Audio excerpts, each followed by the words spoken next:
Şu anda Zonguldak'la Amasra arasında Kürkali köyüne yakın bir yerde. Yaklaşık bir 30 kilometre yaptım Zonguldak'tan çıktıktan sonra. Ortalama 1 saat 15 dakikadır da yoldayım yani. Normalden belki biraz daha yavaş. Burada bir kahve molası vereceğim. Sonra Amasra'ya doğru devam edeceğim.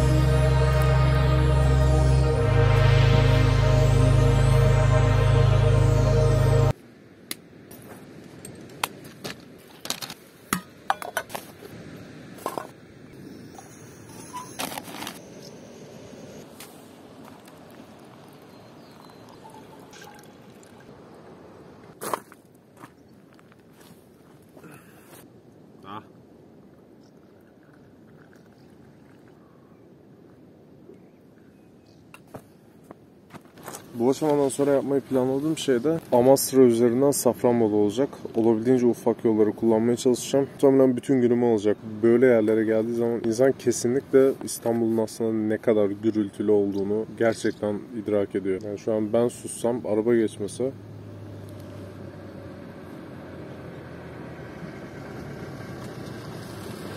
geçiyor. Hiçbir ses olmayacak. Usta kolay gelsin. Nereden yolcuyum? İstanbul'a yerleşmeyi düşündüm de o İstanbul'a girişte Edirne tarafına tesis var. Tesiste oturdum aynı sen gibi böyle vızıl vızıl vızıl vızıl. Bu dedim burası bana göre yer değil. Kardeşim var mı bir şey ihtiyacın? Güzel bir şey varsa. Eyvallah abi sağ olasın. Kendine iyi bak. Sen de abicim. Kolay gelsin. Sağ ol. Allah razı olsun. Kendine iyi bak.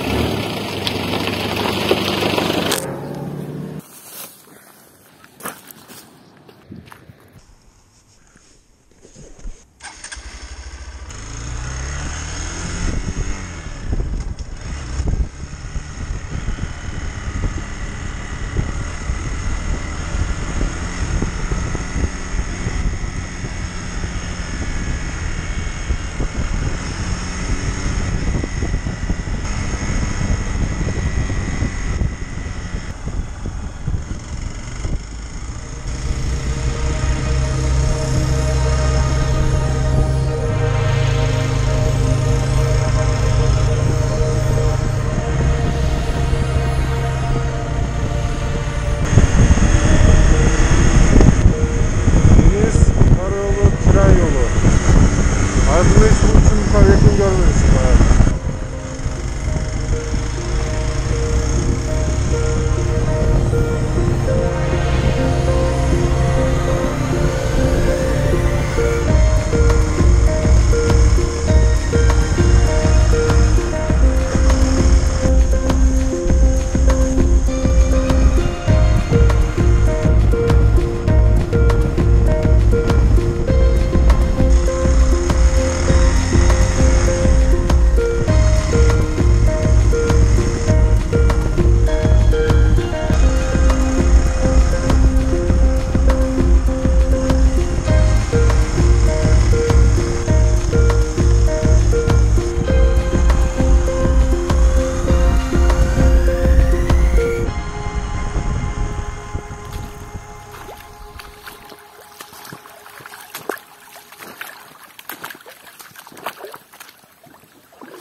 Şu an Bartın'ın birazcık şehir dışında Kaşbaşı köyünün oradayım. Gitmek istediğim yerde de dağlık yol var. Yani şurada gördüğünüz. Oraya ulaşmak için de Kayadibi köyü üzerinden gideceğim. Sonra şu aradan Çerde köyüne varacağım.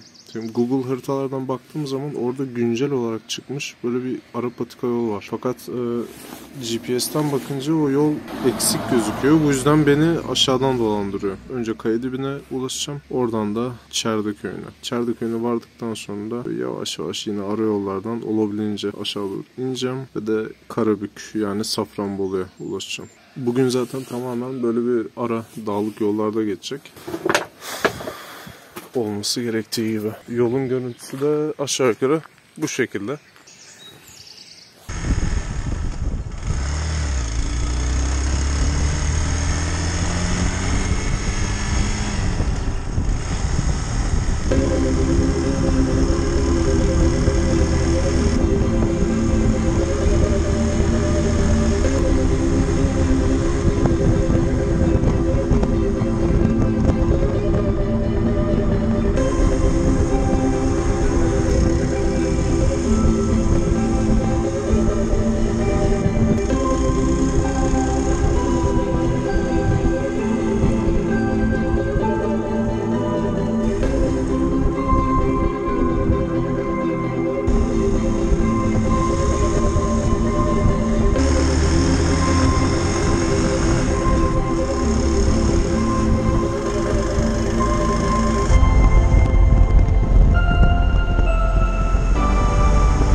yattığım yerden birazdan ayrılacağım. Uluköy civarına gideceğim. Şu arayollardan, şu an bulunduğum yerden böyle bir ufak köy yollarına saparak önce Sarnıç, ondan sonra Cevükler, Akören, Söküler. Ne kadar garip isimler varmış. İhtimalle Hisarköy'ü geçmeyeceğim. Uluköy'e doğru giderken şurada bir yolu değiştireceğim. Şuraya sapacağım. Ve onu yaptıktan sonra da zaten biraz daha ufak yollara erişim oluyor.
Şu anki gittiğim yol alüminyum çanta kullanmamak istememin sebebi. Yani şu anki bu titreşim çantaya da tablaya da motorda çok büyük zarar verir. Kötü bir yolda gidiyorum yani. Aslında güzel bir yol ama kötü bir zemin yani. Keyifli bir zemin. Keyifli zeminde alüminyum çantaya zarar verir.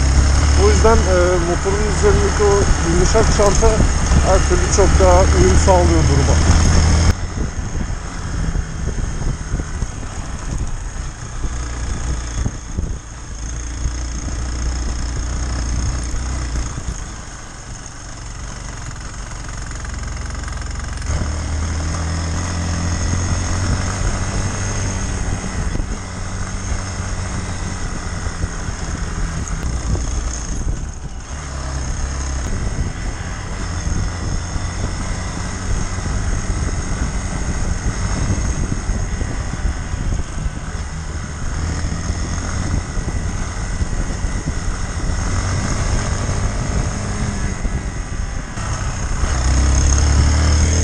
Ya bir şey diyeceğim, yanda ağaçlar falan var, böyle göze çok şey olmuyor da benim aşağı düşsem var ya, uçurum gibi ya, ağaçlar uzunmuş bayağı. Oha! Tırstım bak şimdi. Yani şurada bir dengemi kaybetsem herhalde bir 100 metre aşağı yuvarlanırım en azından. Ölmem ama yani 100 metrem var rahat. Çalılar falan tutamaz yani beni.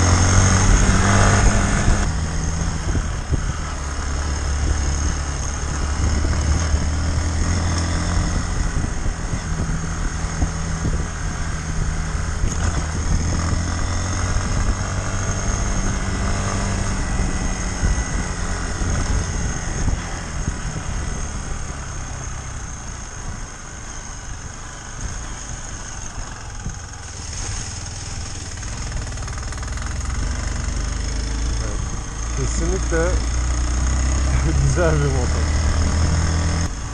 Şu an gittiğim yol ne GPS'te ne de ne navigasyonda var ne de Google'da. İkisinde de yok. Sonumuz ayrı olsun. Saat 5. Güneşin batmasına da bir 2,5-3 saat var. Bakalım nereye götürür. Yani iyi kötü bir yere bağlanır diye ben düşünüyorum. Ama nereye, ne kadar, ne şekilde bağlanır o bir soru işareti, ama illa bir ana yola çıkacaktır.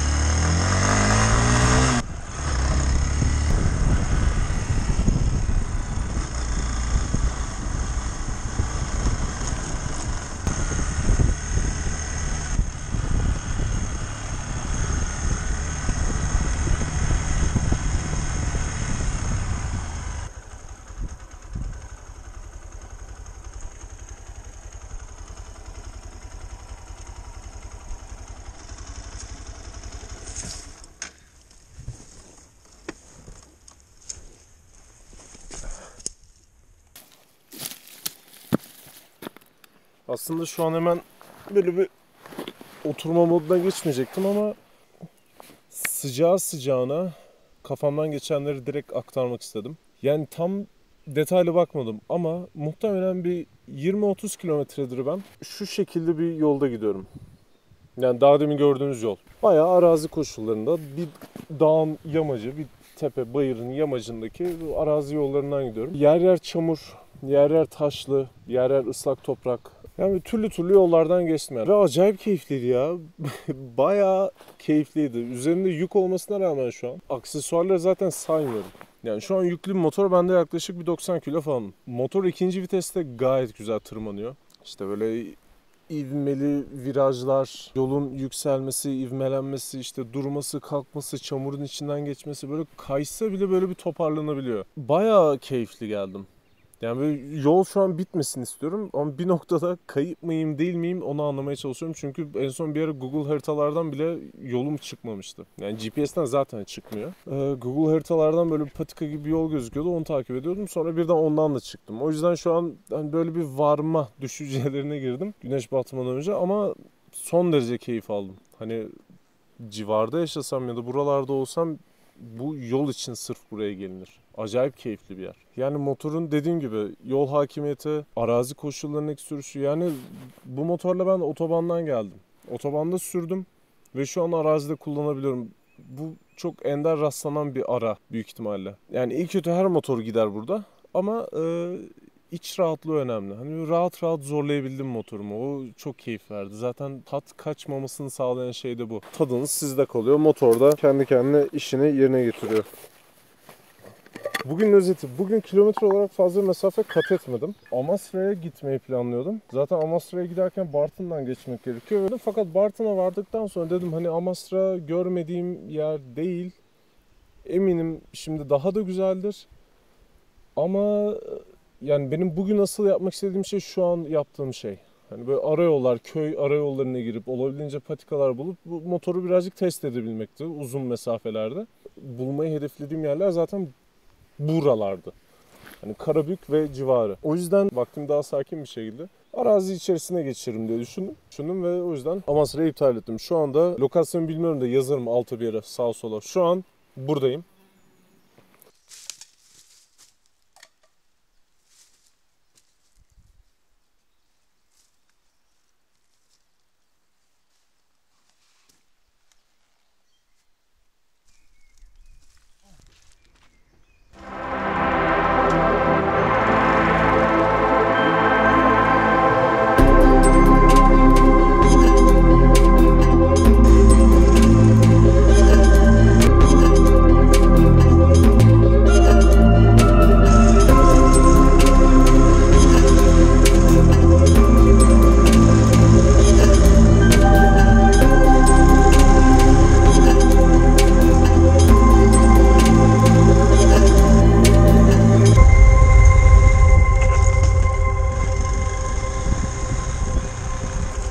Abi iyi akşamlar. Bu yoldan ben Safranbolu'ya varabilir miyim bir şekilde? Varamazsın. Buradan Safranbolu'ya Borsu. Nereden çıkacak oraya? Çıkamaz ki. Nasıl? Karşıya çıkıyorsun ya. Evet. Karşıya çıktıktan sonra sağ tarafa devam ediyorsun. Tamam. Sağ tarafa çıktıktan sonra Arduç düzü var. Arduç düzünden tekrar yol sağ tarafa devam edecek. Tamam. Hemen U dönüşü yapma. Devam et. Aha. Oradan doğru Safranbolu'ya. Tamamdır.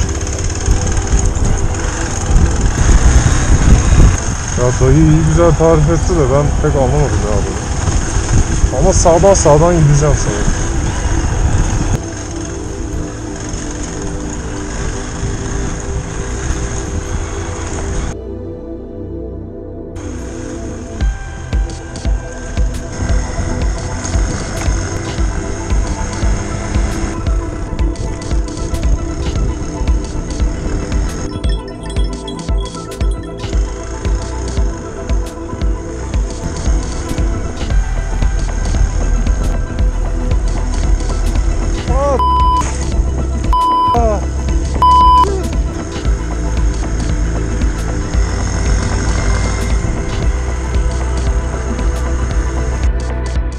GoPro'nun hafızası dolduğu için telefonla çekim yapmaya çalışıyorum. Şöyle montumun içine koydum.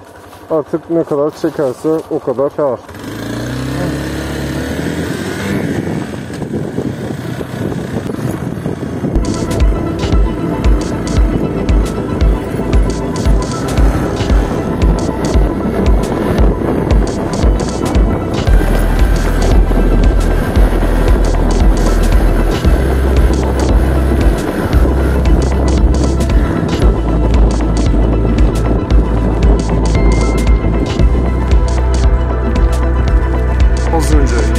Son kaydı durdurduğum yerde bir iki fotoğraf çektim ve ondan sonra bir iki viraj aldım. Tam şurasıydı hatta. Yol şuraya bağlandı ve bitti arazi yolu.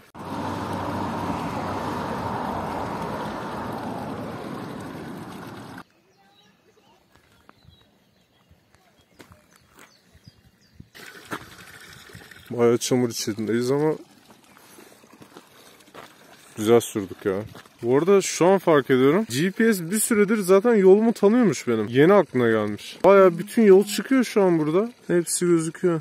Neyse şimdi hedefimiz artık Safranbolu. Çok uzun mesafe değil yani, geldim sayılır. Safranbolu'da da yapacağım ilk şey büyük ihtimalle yemek yemek olacak. Çünkü saatlerdir yemek yemiyorum. Acayip acıktım. Acayip açım hem de. Telefon tutucuyu birazcık çevirince yolu gösteriyormuş ya.